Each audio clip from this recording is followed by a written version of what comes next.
আপনার বাচ্চার নামে কি এখনও কোনো ব্যাঙ্ক অ্যাকাউন্ট নেই? তাহলে আজকের এই ভিডিওটা আপনার জন্যই। কারণ আজ আমি দেখাবো কিভাবে খুব সহজে এয়ারটেল পেমেন্টস ব্যাঙ্কে জুনিয়র অ্যাকাউন্ট খুলে দিতে পারবেন, একদম মোবাইল থেকেই, মাত্র কয়েক মিনিটে। ভিডিওটা স্কিপ করবেন না, না হলে একটা গুরুত্বপূর্ণ স্টেপ মিস করে ফেলবেন। প্রথমে বলি জুনিয়র অ্যাকাউন্ট কি। 10 থেকে 18 বছর বয়সী বাচ্চাদের জন্য এই অ্যাকাউন্ট। প্যারেন্টের সাথে লিঙ্ক থাকে এই অ্যাকাউন্ট, ছোটখাটো সেভিংস ও ডিজিটাল ট্রানজ্যাকশনের জন্য। এবার অ্যাকাউন্ট খোলার প্রয়োজনীয় ডকুমেন্ট কি কি? বাচ্চার আধার কার্ড, প্যারেন্টের আধার কার্ড, বাচ্চার প্যান কার্ড ও প্যারেন্টের প্যান কার্ড। প্যান কার্ড থাকলেও হবে, না থাকলেও হবে। মোবাইল নম্বর। ইম্পর্ট্যান্ট টিপস মনে রাখতে হবে।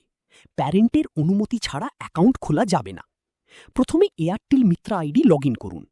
ওপেন মাইনর সেভিংস অ্যাকাউন্টে ক্লিক করুন। মাইনর অপশানে ইয়েস করুন। মোবাইল নাম্বার দিন, ওটিপি সেন্ড করুন। এবার মোবাইলে আসা ওটিপি দিন। প্যারেন্টের আলাদা মোবাইল নাম্বার থাকলে দিতে পারেন, বা সেম মোবাইল নাম্বার দিয়েও করতে পারেন। আমি এখানে সেম মোবাইল দিয়ে অ্যাকাউন্ট খুলছি। আবার মোবাইল নাম্বার দিন, ওটিপি সেন্ড করুন। এবার মোবাইলে আসা ওটিপি দিন। এবার বাচ্চার আধার নাম্বার দিয়ে ফিঙ্গার স্ক্যান করুন। প্যান কার্ড থাকলে দিন, না হলে ডোন্ট হ্যাভ প্যান করুন। এরপর অল ডিটেলস ফিল আপ করে সাবমিট করুন। নমিনি ফিল আপ করুন, nominee name, relation, date of birth. এবার দুটো অপশন শো করবে, minor SBA and junior Suraksha. Junior Suraksha select করুন। বাকি ডিটেলস ফিল আপ করুন।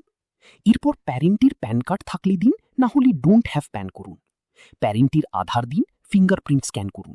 না হলে প্যারেন্টের আধার কার্ড যদি মোবাইল নাম্বার অ্যাড করা থাকে, আধার ওটিপিতে ক্লিক করুন। আধারের ওটিপি দিন, ডিটেলস ভেরিফাই করে ফিঙ্গারপ্রিন্ট স্ক্যান করুন।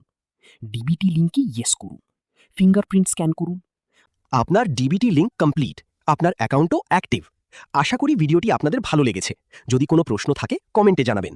আর এই ধরনের আরও ভিডিও পেতে চ্যানেলটি সাবস্ক্রাইব করতে ভুলবেন না।